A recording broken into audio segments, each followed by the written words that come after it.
Many videos right now are telling you to choose the meta characters and giving you opinions on what is the best character to use.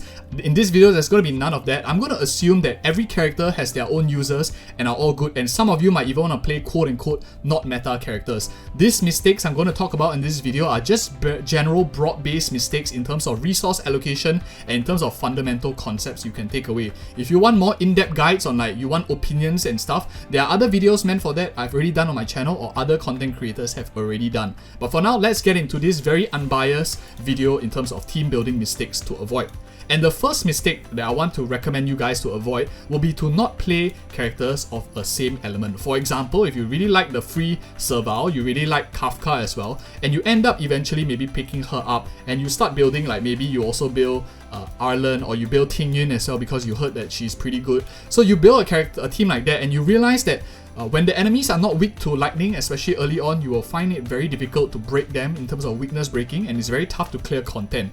In the later game, as we go deeper into the game, this same element team is going to become the meta and going to be the more appropriate way of dealing with content. However, in the early game, the idea is to tackle as much content as we can with as little resource as we can. Why is this the case? Memory of Chaos, which is like the end game Spiral Abyss, if you're a Genshin player kind of thing in Honkai Star Rail, there is like a turn-based limit and it resets every now and then, in terms of frequency, together with the other challenging content like Simulated Universe, not to mention like events that will prop up along the way. We want to get as much resource as we can, as far as we can, to push in terms of these periodic content, so that we can collect more resource for our particular account, rather than if we were to get hard stuck because we can't clear content as our typing was inefficient.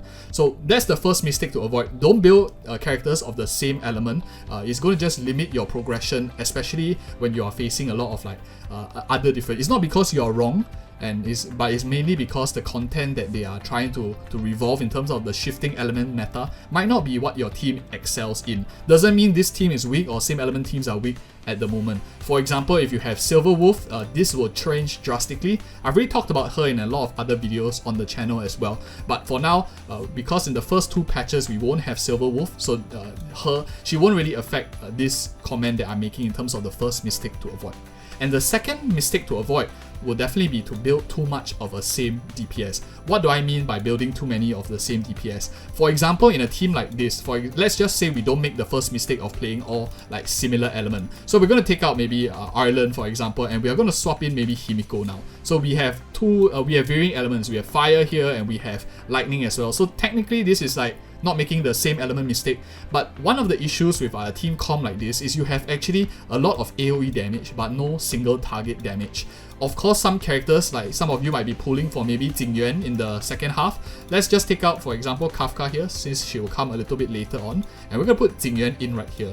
So a team like that, even though you have like tons of damage, you actually are doubling down on AoE damage and you don't have like a dedicated single target damage dealer. What this means is if you just, for example, swapped out maybe Serval or Himiko with a dedicated single target dealer, for example like Yanting or Zealer, you will realize that your damage output increases tremendously. And inefficiencies such as this might not seem much at first when you're just killing like overworld monsters, but when you're going into like more harder content and when you are pushing further than your resource level actually allows you, let's say you're clearing content beyond your limit and you want to like speed run, or maybe you want to like quickly clear as much as you can, you'll realize that every single of these inefficiencies will start impacting your overall count quite significantly. And that is when using like a single target DPS will help you extract the efficiency from these characters and do much more damage from, let's say, 10 units of resource compared to just like building a pure AoE team like you see in this bottom row right here. That's the second mistake. And the third mistake I think most players want to avoid, as it's going to get more and more a bit more difficult as it goes by, so bear with me and I'll try to explain it as simple as I can for you guys to understand as well. And the next advice that I have for most players is to avoid is don't make this mistake of not building defensive units. For example, Natasha here, for example, a character like March 7th you could build as well if you like this character. You could also build the main MC as well if you wanted to.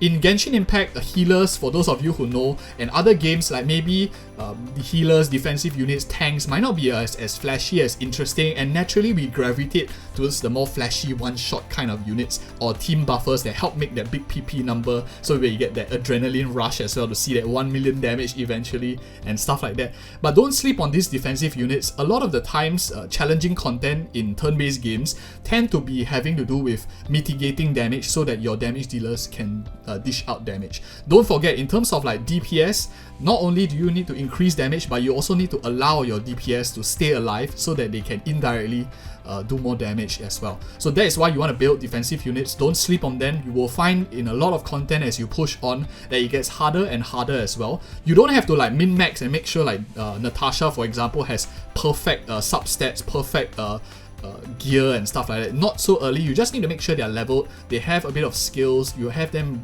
decently equipped in terms of the stats they are looking for. Like maybe Natasha has a bit of HP, Fire MC has a bit of defense, March 7th has a bit of defense or attack, and how you want to build her, and maybe a bit of levels as well. Don't sleep on your defensive units. That is mistake number 3. And let's move on to mistake number 4. So now we've talked a little bit about like the broad general tips in terms of like turn-based games and Honkai Star Rail. But one thing that's very specific to Honkai Star Rail is this thing called skill points. So what skill points are is basically they act as like your resource in order to use your skill. There are 3 things that you can use. One is like your normal attack, one is your skill, and one is your ultimate. Ultimate is capped off by your energy recharge, regeneration, and skill points, which some of you will be familiar with as we go into the game, will be really like if you need to normal attack to get these skill gauges. Certain characters like Ireland don't really use skill points because he uses his HP instead when he uses his skill. But characters like Asta, characters like Ting Chue here, who are both free units, do take up quite a lot of skill points, and if you build them with the intention of using them together, you will quickly run into problems later on, especially when you're not only trying to manage your resource in terms of elemental typing, in terms of DPS typing, in terms of like the nature of your characters, like some offensive, some defensive. Skill points is another thing that you want to manage as well.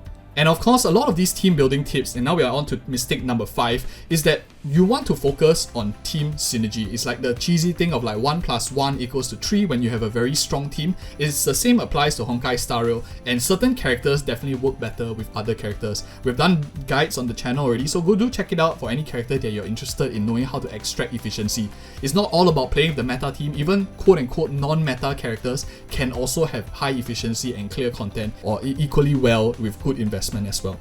If you want to know more details, if this beginner guide was helpful for you, do like and subscribe for more such future content. I've done a more in-depth tutorial in terms of team building that I will explain here, where I'll go into the nitty-gritty as well. You can check out this video right here. If not, if you want to maybe find out more on like free-to-play teams that I will be using as well when the game goes live to create content for you guys, do check out this video right here. Thank you so much for watching, and see you in the next video. Still in a glance? Now then, where are you hiding?